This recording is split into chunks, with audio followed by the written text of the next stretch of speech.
Olá pessoal, tudo bem com vocês? Espero que sim. Neste vídeo iremos estudar o que é um conto de suspense. Quais são os elementos de um conto de suspense?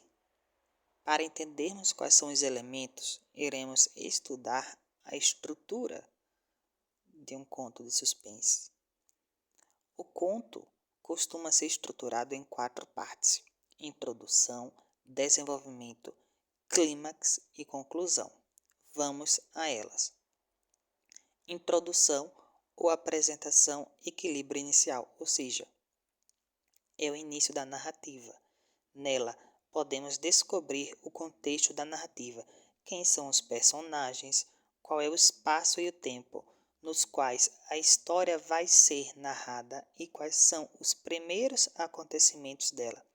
O desenvolvimento ou complicação, surgimento do conflito. Apresenta as ações que modificam o estado inicial da narrativa. Vemos o conflito, situação, problema, que fará as personagens agirem para resolvê-lo. Ou seja, é no desenvolvimento em que vão acontecendo os acontecimentos para que os personagens eles tentem agir de modo a encontrar uma solução. O clímax é o momento de maior tensão quando o problema está no auge e as ações tomadas definirão o rumo da história. É a partir deste momento em que começa a se delinear o que vai de fato acontecer na história. Por fim, nós temos a conclusão, o desfecho, solução do conflito. Como o nome já diz, é o final da história, quem será provavelmente diferente de como ela começou. Pode mostrar que o problema foi solucionado ou não, dependendo muito mais do tipo de conto que estamos lendo.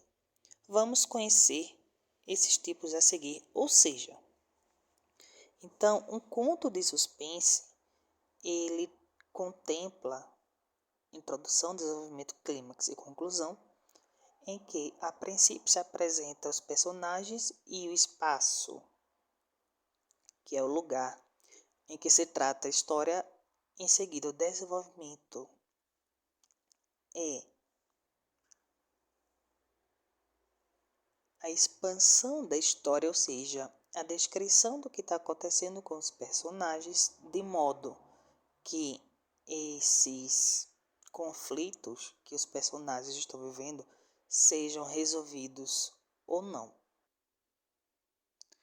Vamos para um exemplo de um conto de suspense.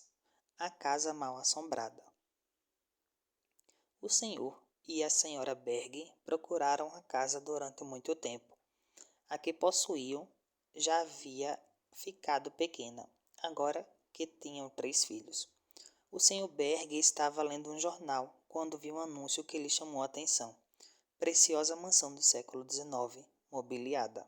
6 dormitórios. 3 banheiros modernos, cozinha, mordomo, garagem e piscina. Preço excelente. Pegou o telefone e ligou para o número indicado.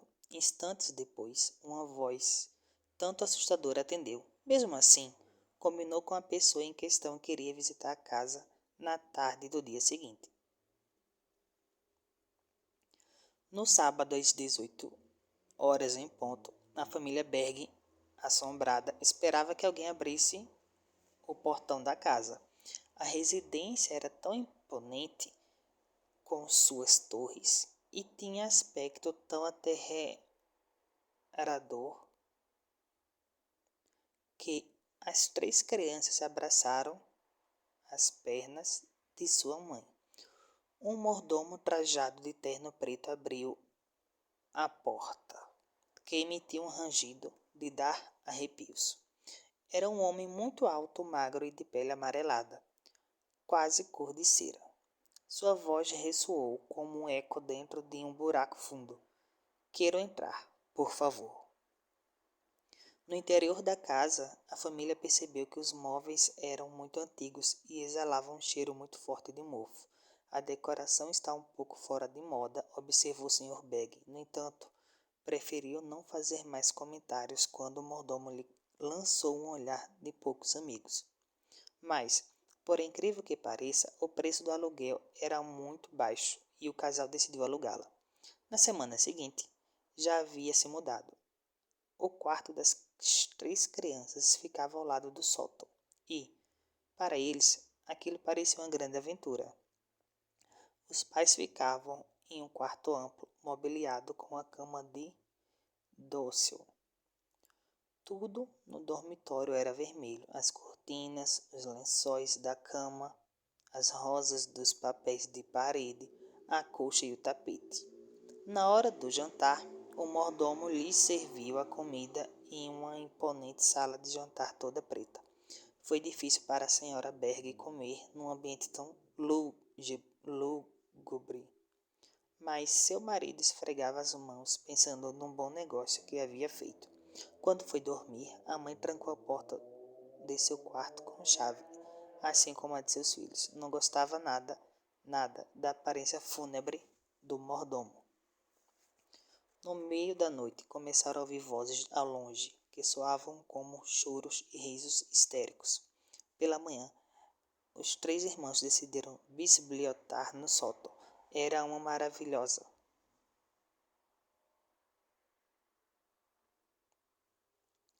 Com muitos tesouros escondidos em velhos baús empoeirados.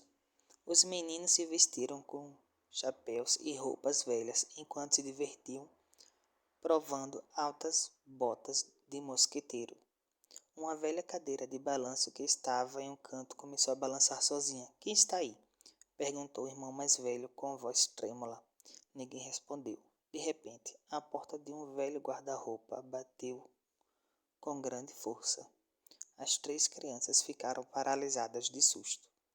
Queriam sair daquele lugar, mas o medo não as deixava mover-se.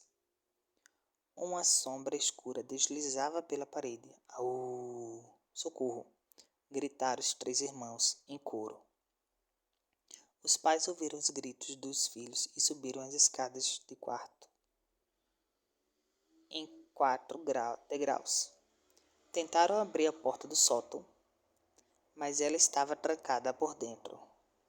Os meninos também tentaram abri-la, mas não conseguiram. As mãos dos pobres garotos sangravam de tanto bater na porta tentando sair.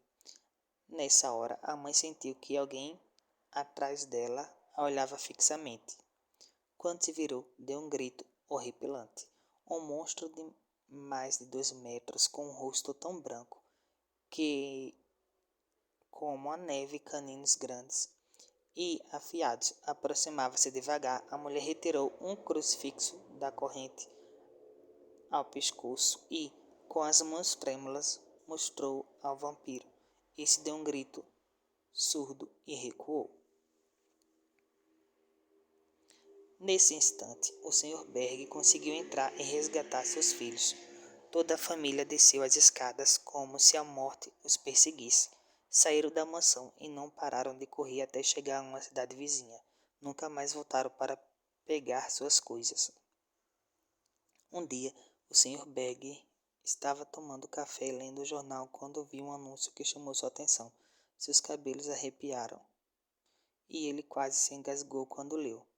Preciosa mansão do século XIX, mobiliada, 6 dormitórios, 3 banheiros modernos, cozinha, mordomo, garagem e pizza.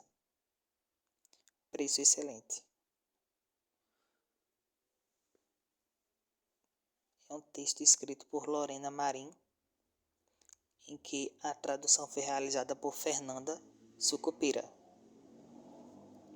Então, conforme foi realizada a leitura, existe a princípio uma apresentação dos personagens, tem o desenvolvimento da história em que vai descrevendo os acontecimentos dos personagens, tem o clímax, que é a parte mais importante do texto, em que é o ponto auge e por fim tem a conclusão, se houve uma resolução ou não dos personagens referente àquela história. Espero que vocês tenham gostado. Acompanhe os próximos vídeos. Tchau!